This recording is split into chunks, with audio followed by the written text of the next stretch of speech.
Hello friends, one stop solution series के daily current affair में आप सभी का स्वागत है।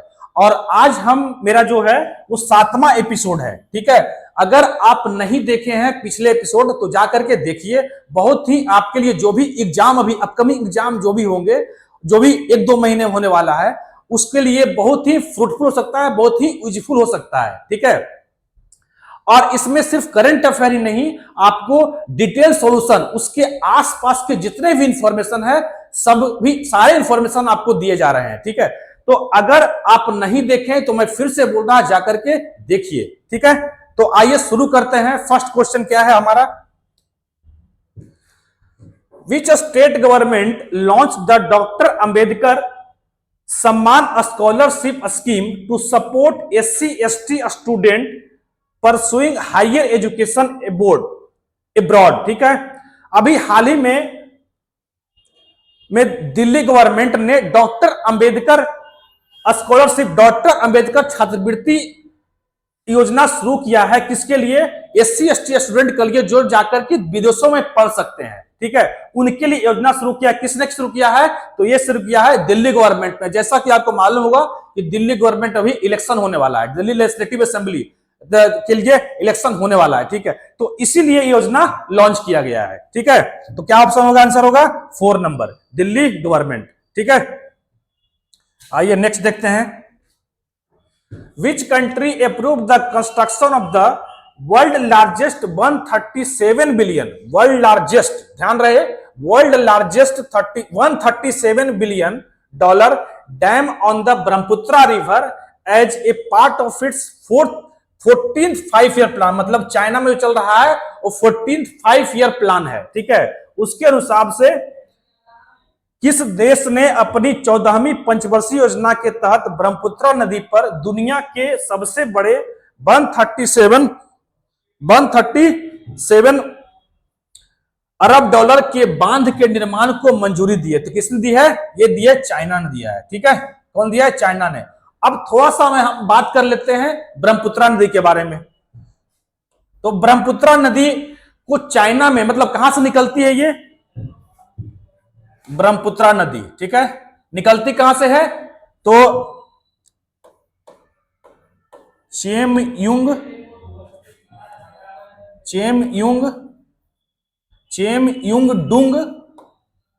ग्लेशियर। कहां से निकलती है? चेमयुंगडुंग ग्लेशियर। कहां है ये? मानसरोवर, तिब्बत। कहां है?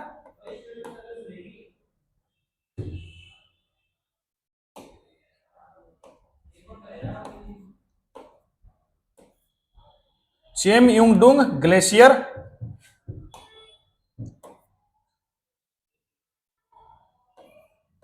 ठीक है, कहां? ये मानसरोवर तिब्बत में है, यहीं से निकलती है ब्रह्मपुत्र। और निकलती है तो तिब्बत में इसको क्या बोलते हैं? जैसे कि आपको मालूम होगा कि तिब्बत किसका पार्ट है? तो चाइना का पार्ट है। ठीक है, तो तिब्बत में इसको क्या बोलते हैं? ब्रह्मपुत्र नदी को बोलते हैं तिब्बत में यारलुंग सांगपो। क्या बोलते हैं? यारलुंग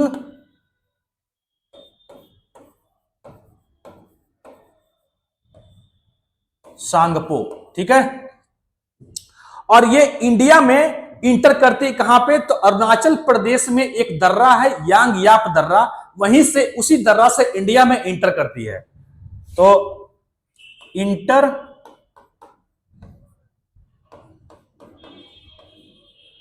इंडिया कहां? यांग याप पास, यांग याप दर्रा से इंटर करती है, जो कि अरुणाचल प्रदेश में है। ठीक है, अच्छा, इंडिया में इसका लेंथ कितना है? भारत में इसका टोटल लेंथ अगर पूछा जाए कि ब्रह्मपुत्र का टोटल लेंथ कितना है, तो टोटल लेंथ है 2900। टोटल लेंथ है 2900 किलोमीटर। ठीक है, लेकिन इंडिया में कितना लेंथ इसका है? तो इंडिया में 916 किलोमीटर है, 916 किलोमीटर। ठीक है, इंडिया में। और ये गंगा और के साथ मिलती है कहां पे? बांग्लादेश में। बांग्लादेश में गंगा के साथ मिलती है और सुंदरबन डेल्टा का निर्माण करती है, जो कि पूरे वर्ल्ड की सबसे बड़ी डेल्टा है। ठीक है, चलिए नेक्स्ट क्वेश्चन देखते हैं।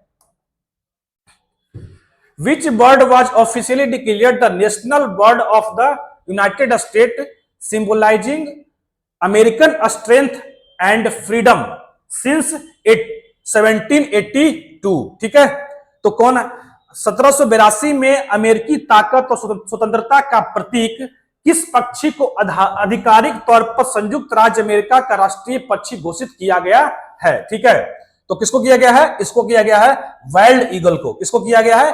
Wild eagle. ईगल मतलब अब थोड़ा सा ये कब 1782 अब थोड़ा सा अमेरिका को इंडिपेंडेंस कब मिला? देखो अमेरिका भी एक कॉलोनी हुआ करती थी, एक यूरोपियन कॉलोनी। अमेरिका भी क्या थी? एक यूरोपियन कॉलोनी हुआ करती थी। तो अमेरिका को आजादी कब मिली यूरोपियन कॉलोनी से? तो अमेरिका को आजादी मिली 1776 में। अमेरिका टुक फ्रीडम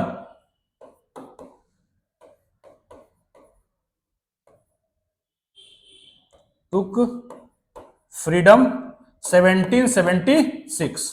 ठीक है, और 1782 में अमेरिका ने क्या किया था? अमेरिका ने एक अपना जो सिंबल किया था उसको क्या बोलते थे? एडॉप्ट किया था सिंबल, मतलब नेशनल सिंबल क्या था? Great seal. Great seal America का जो नेशनल सिंबल क्या है? ग्रेट सील है। ग्रेट सील, ठीक है, ग्रेट सील है अमेरिका का सिंबल जो, और इसी सिंबल में बाइल्ड ईगल को इंक्लूड किया गया है। इसको अडॉप्ट किया गया था 1782 में,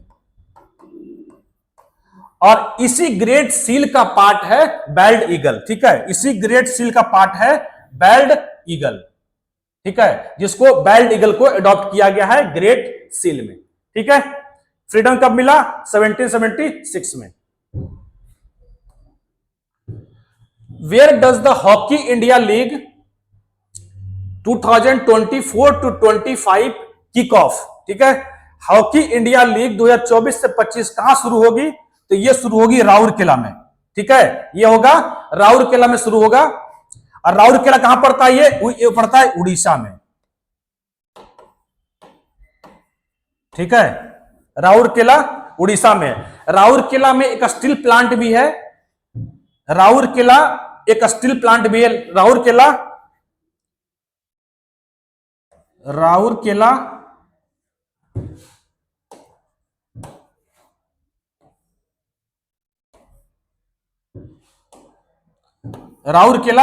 स्टील प्लांट है।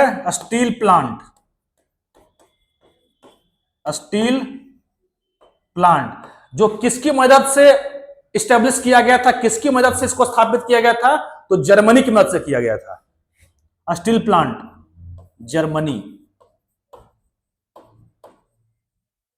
ठीक है, अच्छा हॉकी की बात कर लेते हैं। तो अभी हाल ही में राजगीर हॉकी स्टेडियम में वुमेन्स एशियन चैंपियंस ट्रॉफी हुआ था 2024 में, पिछले साल। ठीक है, कहां हुआ था ये?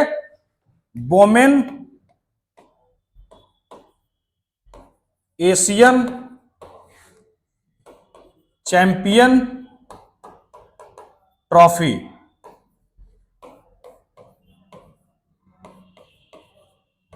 ये कहां हुआ? ये हुआ था बिहार में, एक जगह है राजगीर। ठीक है, तो राजगीर हॉकी स्टेडियम अभी बना है, तो वहीं पे ये पूरा मैच, इसका पूरा मैच जो है वुमेन्स हॉकी चैंपियनशिप, वहीं राजगीर हॉकी स्टेडियम में हुआ था।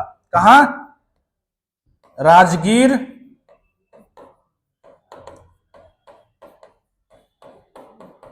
Hockey stadium.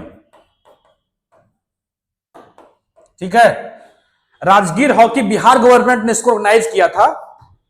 और इसमें टोटल कितने टीम थे? 6 टीम, टोटल 6 टीम। ठीक है, टोटल 6 टीम था। और इसमें किसने किसको हराया था? तो इंडिया ने चाइना को हराया था फाइनल में।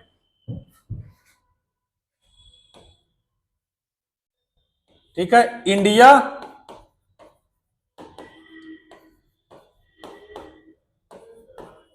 Defeated China. टोटल 6 कंट्रीज में भाग लिया था, और एशियन कंट्री था। टोटल 6 एशियन कंट्री भाग लिया था, जिसमें से इंडिया ने हराया था किसको? चाइना को फाइनल में। ठीक है, हो गया, राजकीय स्टेडियम में हुआ। अच्छा, इसका जो इंटरनेशनल बॉडी है हॉकी का, उसको क्या बोलते हैं?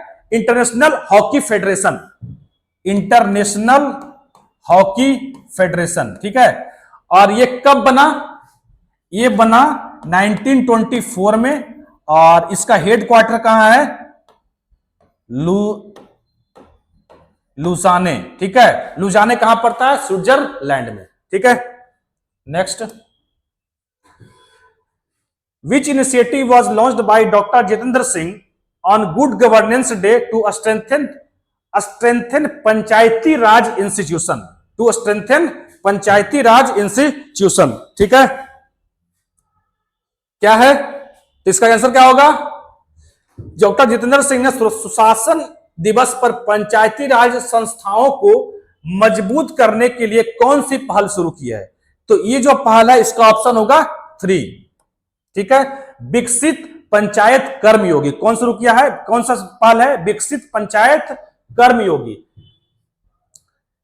तो ये जो प्रशासन गांव की ओर है ना, प्रशासन गांव की ओर, इसी का पार्ट है, ठीक है, इसी का पार्ट है।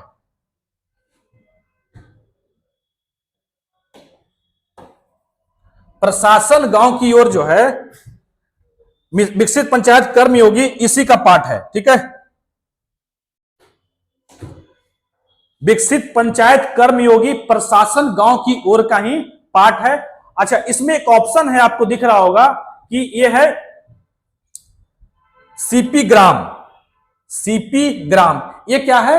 एक प्लेटफॉर्म है जहां पे किसी भी इंडिविजुअल, कोई भी इंडिविजुअल किसी भी गवर्नमेंट ऑफिशियल के खिलाफ कंप्लेन फाइल कर सकता है, ठीक है। कोई भी इंडिविजुअल किसी भी गवर्नमेंट ऑफिशियल के खिलाफ कंप्लेन फाइल कर सकता है, जिसको बोलते हैं सीपी ग्राम, ठीक है। अभी इसको कॉमनवेल्थ सेक्रेटेरिएट जो है, कॉमनवेल्थ सेक्रेटेरिएट इसको क्या किया था? इसको रिकॉग्नाइज किया था। उसने 3 स्कीम को रिकॉग्नाइज किया था, जिसमें से एक था सीपी ग्राम, जो कि इंडिया का है, ठीक है। सीपी ग्राम कौन किया था रिकॉग्नाइज? कॉमनवेल्थ सेक्रेटेरिएट ने किया था। और ये सीपी ग्राम जो है ये स्टार्ट कब हुआ था, मतलब कब इसको क्रिएट किया गया था? ये क्रिएट किया गया था 2007 में, ठीक है, सीपी ग्राम। तो इसका आंसर क्या हो जाएगा? इसका आंसर होगा विकसित पंचायत कर्मयोगी। और विकसित पंचायत कर्मयोगी क्या है? इसमें रूरल एरिया, मतलब रूरल बॉडी जितने भी होते हैं, ग्राम पंचायत वगैरह जो हो गए, उसको क्या करना है? उसको इंपावर करने के लिए लॉन्च किया गया है। ग्राम पंचायत, फिर हो गया पंचायत समिति, जितने भी लोकल बॉडी हैं उसको इंपावर करने के लिए इसको लॉन्च किया गया है, ठीक है। चलिए, where is Bharat Petroleum Corp BPCL planning to invest $11 billion in a new refinery and petrochemical project? New refinery and petrochemical project. Bharat Petroleum Corporation BPCL कहां नई रिफाइनरी और पेट्रोकेमिकल परियोजना में $11 अरब का निवेश करने की योजना बना रही है? तो कहां किया है? ये किया है आंध्र प्रदेश में, ऑप्शन नंबर 3, ठीक है। अब थोड़ा बात कर लेते हैं बीपीसीएल। बीपीसीएल क्या है? बीपीसीएल के बारे में, तो बीपीसीएल एक महारत्न कंपनी है। तो टोटल कितने महारत्न कंपनी है? 14। 14वां कौन सा है? Hindustan aeronautics limited. टोटल महारत्न कंपनी है 14। 14 में से एक कंपनी है बीपीसीएल, जो भी ये भी एक महारत्न है। महारत्न, महारत्न। और इसको दर्जा कब मिला महारत्न का? तो 2017 में, 2017 में, ठीक है। अभी बीपीसीएल ने एक प्रोजेक्ट शुरू किया है, ग्रीन हाइड्रोजन प्रोजेक्ट। कहां शुरू किया है? अभी भी करंट न्यूज है ये। बीपीसीएल ने अभी एक प्रोजेक्ट शुरू किया है, ग्रीन हाइड्रोजन प्रोजेक्ट। तो कहां शुरू किया है ये शुरू किया है कोची एयरपोर्ट, केरल, ठीक है। तो ग्रीन हाइड्रोजन प्रोजेक्ट कहां शुरू किया है? कोची, ठीक है, कोची एयरपोर्ट पे, कोची एयरपोर्ट, ठीक है, हो गया। महारत्न कंपनी है ये, 2017 में ग्रीन हाइड्रोजन प्रोजेक्ट शुरू किया है कोची एयरपोर्ट पे। चलिए ठीक है। अच्छा, रिफाइनरी क्या होता है? रिफाइनरी होता है जहां पे क्रूड ऑयल को ला करके पेट्रोल में कन्वर्ट किया जाता है, ठीक है, तो उसको बोलते हैं रिफाइनरी। और ये सबसे पहली बार, तो सबसे पहला तेल कहां, इंडिया में तेल कहां खोजा गया था? तो इंडिया में पहली बार तेल खोजा गया था 1880 में, असम में एक जगह है डिगबोई, ठीक है। कब किया गया था? 1880 में असम में एक जगह है डिगबोई, वहां पे भारत में तेल की खोज हुई थी। कहां है?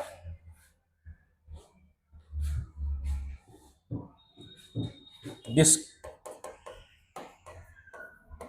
Of oil in India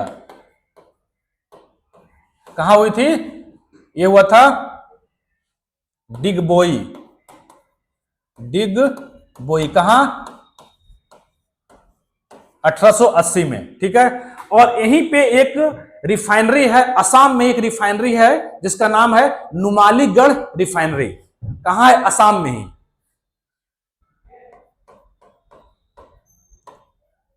Numaligarh refinery, ठीक है, नुमालीगढ़ रिफाइनरी। चलिए, the European free trade association comprises of which of the following group of nation, ठीक है।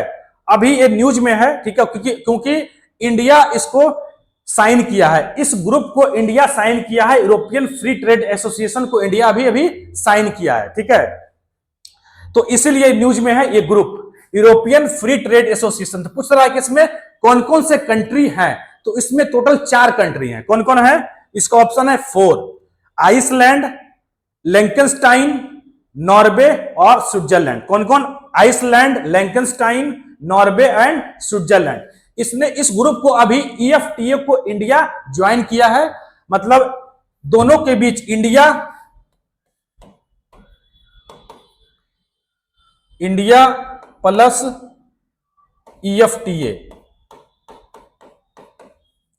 दोनों के बीच एक कॉन्ट्रैक्ट साइन हुआ है कि ये जो ग्रुप है यूरोपियन फ्री ट्रेड एसोसिएशन जो है अगले 15 साल में $100 बिलियन जो है इंडिया में इन्वेस्ट करेगा। मतलब अगले 15 साल के लिए $100 बिलियन इंडिया में क्या करेगा? इन्वेस्ट करेगा, ठीक है। अच्छा, ये ग्रुप बना कब? ये ग्रुप कब क्रिएट हुआ था? तो ये ग्रुप क्रिएट हुआ था 1960 में, ठीक है, बहुत पुराना ग्रुप है, 1960 में ये बना था, ठीक है। कौन कौन हो गया? Iceland, Liechtenstein, Norway and Switzerland. India इसको साइन किया है, अभी अभी दोनों के बीच कॉन्ट्रैक्ट हुआ है, किस लिए? $100 बिलियन को $100 बिलियन इन्वेस्ट करेगा ये ग्रुप अगले 15 साल में। Which NASA mission recently made a historic close approach to the sun at a distance of 6.1 million kilometre? हाल ही में नासा का कौन सा मिशन 6.1 मिलियन किलोमीटर की दूरी पर सूर्य के ऐतिहासिक करीब पहुंचा? तो कौन है ये? इसका आंसर है पार्कर, ठीक है। ये कौन सा मिशन है? Parker mission. ये कब लॉन्च हुआ था? नासा मिशन है, ये कब लॉन्च हुआ था? तो यहां पार्कर मिशन के बारे में 2018 में लॉन्च हुआ, किसके द्वारा? नासा के द्वारा। अच्छा, नासा कब बना? तो नासा बना 1958 में। जिनको नहीं मालूम उनको बता देता हूं कि जैसे इंडिया का इसरो है, क्या करती है? स्पेस मिशन एग्जीक्यूट करती है, वैसे ही नासा है, और नासा बना अमेरिका का नासा है, ठीक है, जो स्पेस मिशन को एग्जीक्यूट करती है, और ये बना 1958 में। अच्छा, 2018 में ये पार्कर मिशन लॉन्च हुआ। पार्कर दरअसल पार्कर थे एक यूजिन पार्कर, अमेरिका के एक एस्ट्रोफिजिसिस्ट थे, स्पेस साइंटिस्ट थे, ठीक है, यूजिन पार्कर जो सोलर विंड, जो सन से जो सोलर विंड निकलती है, सन से जो चार्ज पार्टिकल, आवेशित धाराएं जो होती है, उसको पहले इन्होंने ही बताया था उसके बारे में, तो इसीलिए उन्हीं के नाम पे ये पार्कर मिशन रखा गया है। इसलिए अब ये क्या करेगी पार्कर मिशन? तो क्या कर? To study sun, to study the sun of, to study the sun outer atmosphere, outer atmosphere and solar wind, ठीक है। तो सन के आउटर एटमॉस्फेयर, ठीक है, ये सन है, और सन के जो ये आउटर एटमॉस्फेयर देख रहे हो ये वाला, ठीक है, ये तो सन के जो आउटर एटमॉस्फेयर है इसको क्या करेगा, ये स्टडी करेगा ये मिशन, और यहां से सोलर विंड निकल रही है उसको भी स्टडी करेगा, ठीक है। ये कब लॉन्च हुआ, 2018 में। अगर ये किसका मिशन है, नासा का मिशन है। अगर इंडिया का बात करें, इंडिया की बात करें, तो इंडिया में भी एक सोलर मिशन लॉन्च किया अभी 2024 में, ठीक है। वो कौन है, उसको बोलते हैं आदित्य 11, आदित्य 11, ठीक है।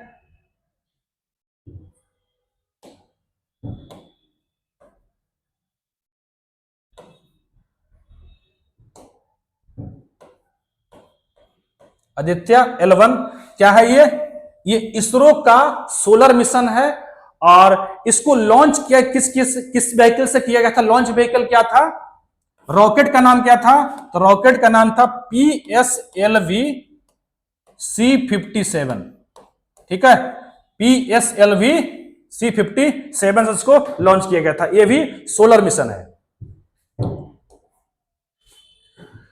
Which Indian bowler recently equaled the record ICC rating of 904 in men's test bowling ranking?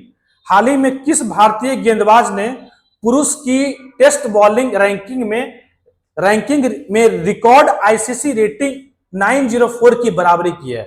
तो ये किस कोच ने किया है, जसप्रीत बुमराह, ठीक है, Bumrah. Which state chief minister inaugurated the Atal Yuva Mahakumbh to commemorate Atal Bihari Vajpayee 100 birth anniversary? ठीक है, कौन किया ये उत्तर प्रदेश किया है, ठीक है। कहां हुआ ये लखनऊ में हुआ था, 100 बर्थ एनिवर्सरी, ठीक है। तो अटल बिहारी वाजपेयी के 100वें बर्थ एनिवर्सरी पे, ठीक है। तो अटल बिहारी वाजपेयी का जन्मदिन कब मनाते हैं, तो मनाते हैं 25 दिसंबर। और इसको किस रूप में मनाते हैं, इसको मनाते हैं गुड गवर्नेंस डे के रूप में मनाते हैं, मतलब सुशासन दिवस के रूप में मनाते हैं, ठीक है।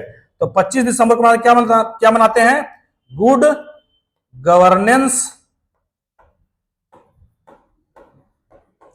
गवर्नेंस डे, ठीक है, किसके, अटल बिहारी वाजपेयी के बर्थ एनिवर्सरी के।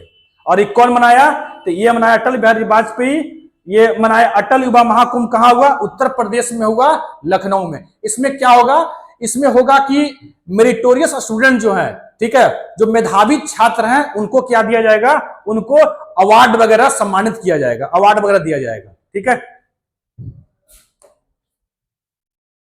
चलिए अब है फोर्स 2014, ठीक है, force 2014 list of world 100 most powerful women feature में, मतलब कि फोर्स लिस्ट, सबसे पहले ये फोर्स एक बिजनेस मैगजीन है, कहां की, यूएसए की, यूएसए।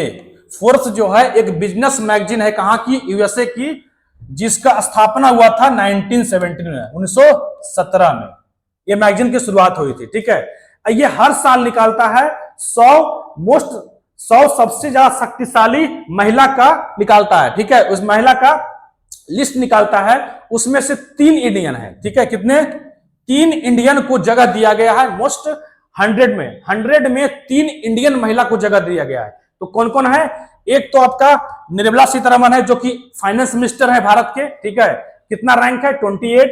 दूसरा है रोशनी नदार मल्होत्रा, ठीक है, इनका रैंक कितना है, 81। और थर्ड है किरण मजूमदार 100, जो उनका रैंक है 82। तो 3 महिलाएं हो गई भारत की। अच्छा, इस लिस्ट में टॉप पे कौन है, तो इस लिस्ट में टॉप पे जो है वो है उर्सुला वॉन डर लियन। ये कौन है, यूरोपियन कमीशन की चेयरमैन है, ठीक है, ध्यान रखें।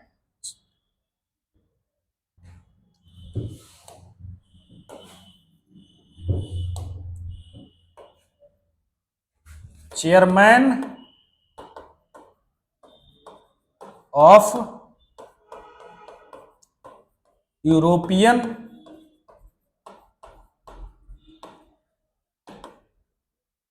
कमीशन। ठीक है, ये आपको पता है क्रिस्टीन लेगार्ड कौन है, तो आईएमएफ की हेड है, हेड ऑफ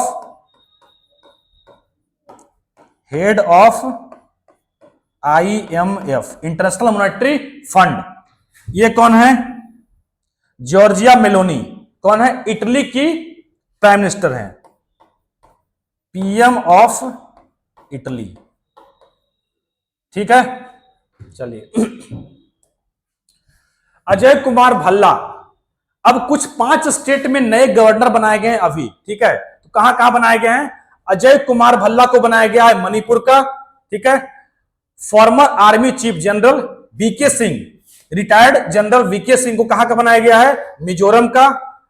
आरिफ मोहम्मद खान को कहां का बनाया गया, पहले केरला के थे लेकिन अब बन गए हैं ये बिहार के। आरिफ मोहम्मद खान कहां के बन गए, बिहार के। ठीक है, विश्वनाथ अर्लेकर, पहले ये बिहार के गवर्नर थे, अब बन गए कहां के, केरला के। ठीक है, तो विश्वनाथ अर्लेकर चले गए केरला और आरिफ मोहम्मद खान आ गए बिहार। विश्वनाथ अर्लेकर कहां के हो गए, केरल के। ठीक है, हरिबाबू खंबापति कहां के बने हैं ये, पहले ये मिजोरम के थे लेकिन अब बन गए हैं उड़ीसा के। ठीक है, तो ये 5 गवर्नर को चेंज किया गया है अभी हाल ही में। ठीक है,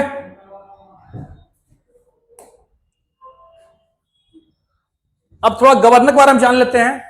आर्टिकल 2 होता है, एक 153 आर्टिकल है,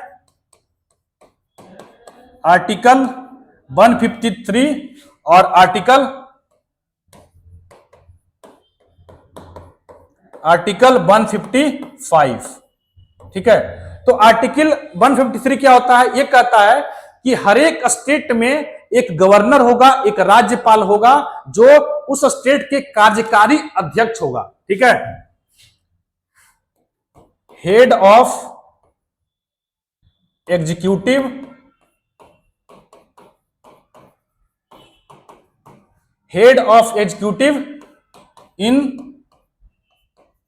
इन स्टेट, मतलब राज्यों में कार्यकारी अध्यक्ष जो होगा वो कौन होगा, वो गवर्नर होगा। और आर्टिकल कितना है, 153। ठीक है, और आर्टिकल 155 क्या होता है, कौन अपॉइंट करता है गवर्नर को, तो governor is appointed by the president and head pleasure during the president. ठीक है, governor is appointed by the president and held the post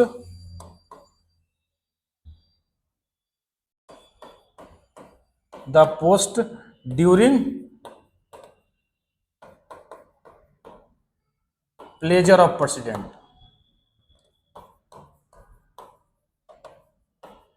ठीक है, 153 हो गया, हेड एग्जीक्यूटिव हेड होता है स्टेट का। ठीक है, और 155 हो गया, गवर्नर को अपॉइंट करता है प्रेसिडेंट और वो वो अपने पोस्ट पर तब तक बना रह सकता है जब तक कि प्रेसिडेंट के प्रसाद पर्यंत होता है। एक वर्ड यूज करता है, प्रसाद पर्यंत। ठीक है, 153 155 हो गया।